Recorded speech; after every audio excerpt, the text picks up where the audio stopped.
and what good things are in store in the future. And also another subject just came to mind. It has to do with criminal deportees. The other countries are bracing themselves for it. How's St. Lucia doing in this regard? What mechanisms in place and so on? On the Expo, first of all, I want to really congratulate TIPA and the OACS for an incredible job. And I think it was, for those who went, would probably feel very positive about the future of St. Lucia. The level of talent that I saw there and creativity. One question I asked every single person that I went to the booth was, where are you distributing your stuff? Some people were already started to distribute it through the hotels. Some were in the process of getting into grocery stores. And the reason for that question is because that's something that we wrote in our manifesto when I talked about the franchising of our vendors. So when you think of Barron's hot sauce and how many vendors have it, and the distribution island-wide, a tourist is bombarded literally everywhere they go with that Barron's product. So the goal here is to create a franchise system where we can get our vendors to specialize. So some can specialize in art, some can specialize in batik, some in woodwork, some in jewelry, some in agro-processing, so that when you went into a location, you wouldn't see just all of one thing that's in there. The key area that we want to be able to change, I've spoken to the mayor about it. I would like to organize a trip for some of his people and also the TIPA people to go to Burroughs Market in England, which I think is a great example of where I'd like to see the Castries Market go. So we're doing both agro-processed products, fresh products, and also arts and crafts in that location. The key is going to be that we're going to try to implement a policy where only things that come from either the OACS or the Caribbean is permitted there. But we're not going to allow any agro-processed products or arts and crafts from any other region in the world. This is not protectionism. This is to be able to create a brand. This is to be able to create a not to miss stop that helps us promote what is ours, and to go in and assist the vendors in the Castries market with their displays and really looking at the entire process inside there as to how we can make sure it's an incredible attraction. So even if you didn't buy anything, that you went in there, you would be blown away. But obviously it's to encourage people to buy as many things as possible. And it will give now an outlet for a lot of these products that I'm seeing. And I have always said that. The vendor is not the artisan. The vendor is the salesperson. And then TIPA is now going to be working on helping develop those artisans and helping them to cost their items, to become technically more proficient at what they're producing. And that the vendors now sell it, and we now need to create the shopping malls for those vendors and to do them all around the island. And again, by franchising them, to control how many vendors are selling any one type of thing. So you don't have situations where you feel like you're just seeing a repetition at all times. I've also spoken to the Soufrière Development Foundation, the same thing, that in the town of Soufrière, that we're only going to sell stuff from St. Lucia in the Caribbean, in that location. So that was my feedback from the show. And I'm very, very encouraged, and I want to do everything we can do as a government to continue to facilitate the development of original ideas. Okay. On the other subject, the criminal deportees, it seems inevitable that it's only a matter of time before you have an influx of deportees coming back, not only regional countries and so on. Well, we've started a discussion. I think that this is an issue that needs to be brought up at the UN, and I'm going to do as much lobbying as I can on my part, that we need to have an international agreement on deportees. As I indicated, the US right now is using the ICAO agreement, which is one on aviation, to be able to deport people back home. And I'm pretty sure that when we signed the ICAO agreement, it wasn't with that in mind.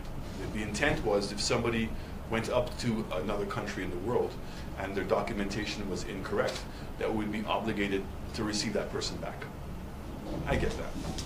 But the fact that somebody would go and spend in excess of 30 years in a country, become a home, pay taxes, become legal in some cases, all those things, and then all of a sudden, simply because they were born in St. Lucia, that all of a sudden you would repatriate them back. I'm not so sure that the current act, the ICAO Act, covers that. And I think it's sufficiently a big enough issue now that as we open up borders, or have opened up borders, that this is one of the fallouts. And maybe it's something that we had not all anticipated, because everybody likes to think of things from a positive perspective rather than a negative perspective.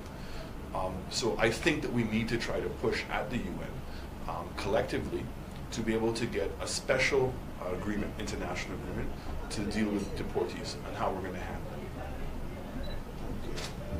it. Concerning the wind farm project, we understood that the previous investor was pulled out from the project. Has there any dedication with another investor, or are we expecting a new investor to come in to continue on with the wind farm project? I have to tell you that every day we're inundated with proposals on green energy. The difficulty has always been not everybody brings money to the table.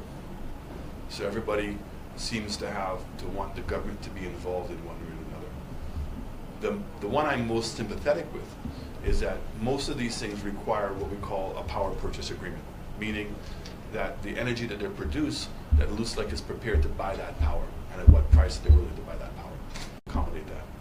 We are clear, but there are two types of metering, meaning that somebody can sell electricity into the electricity grid, and that amount is deducted on the amount that they owe. So that's what we call net metering. And the other one is what we call buy-all, sell-all, meaning that the producer signs a contract with the electricity company on a fixed price for a period of time. They sell that electricity into the grid, but they buy back electricity at the normal price. So the netting takes place based on the return of their investment. The second one seems to be one that we think that might work easier here, because then it's easier for the electricity company to control and manage the amount of electricity they're producing. Whereas if you have net metering, everybody can start producing electricity, and it may run in conflict with LUSLEC in terms of making their business unviable. So we are continuing to meet our SDA goal achievements in terms of where we want to be. There's a lot of projects coming down the pipeline that we believe are going to be able to help us meeting that numbers.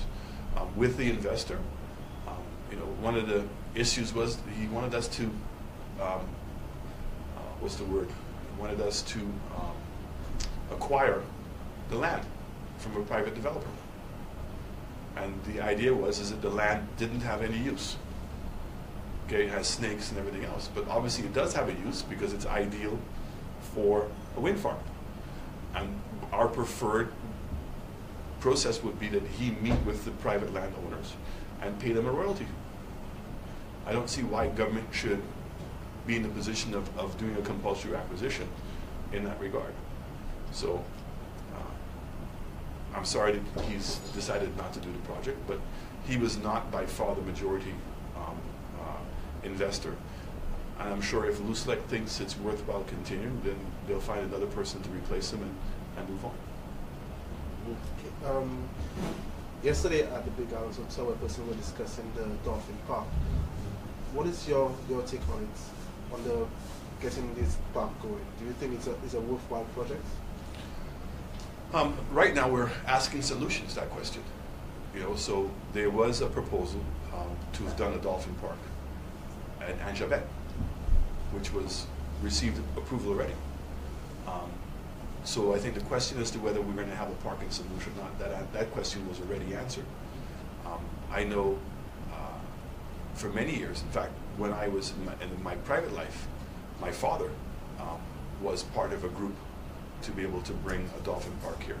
And what they couldn't find was a location. I encouraged the developers when they told me that they were having the feasibility of doing the park at Anjabet would be difficult. to look at Pigeon Island, because Pigeon Island is a major asset that is grossly underutilized. Whether we have a Dolphin Park or not is very much in line with our national policy. So as you know, St. Lucia is part of the Whaling Association. Sustainable use of marine resources the government has. And I would like to think that we can proceed with the park. Intent was to manage the park, their assessment of the project. I'm not so sure what took place at the meeting amounts to that. I'm disappointed that any investor would come to this country and be treated the way that the investor was treated. But the decision continues because we still have to deal with what the facts are. Is there an environmental impact on having a Dolphin Park next to Pigeon Island? Is it going to cause any damage to the park? Those are the questions that have to be answered, not whether in fact we're going to have a park. That's not for the National Trust to make that determination. Just another question. The former MP for Grosley, she had a meeting, I think it was Saturday, and she made reference to a statement made by Minister Allen, saying that 90% of the nice hookers were SLP. And she's saying that you are basically endorsing the statement instead of, correcting the minister on that. What is your position on that? Because I mean, the whole thing is not to politicize this. Well, then if you don't want to politicize it, do it the right way. So any government has to try to be transparent. I know how difficult that is. I mean, I try to be as transparent as we can, and we still get criticized. So I understand that's the nature of the beast. But how do you have a program that you're going to spend $20 million a year on, in which the project is managed out of the Prime Minister's office? Does that make sense to you? Okay? That the person who heads it up is only accountable to the Prime Minister. That none of the people are employed come be part of public service. So to protect solutions, to make sure that there isn't the allegations of politicization, is not to say that you can't have labor rights being hired through the Public Service Commission, but it's more transparent. So you have a situation where 1,100 people were being employed, in which one person was making the decision. And then to make matters worse, the people were given a contract for a year. You can't go to the bank to borrow any money. You can't make any long-term commitments on that process, and the contract is only being renewed for every single year. And then you tell me that the virtues of the project are to create short-term employment to allow people to get their foot wet. And yet 90% or 85% of the people that got the contract in year one are the same people who have the contract by year 3. Does that make sense? So when you break it down from that perspective, then the minister is right in making his allegations. What is it that the Labour Party did in order, because this is not the first time that allegation has been made. That allegation was made from day one. What did they do to try to be able to change that? Did they put a panel in place of objective people and say, okay, if it's not going to be through the Public Service Commission, here's a panel that's going to determine who's being hired and whether they merit getting the job or not? Yeah, that's it. Yeah.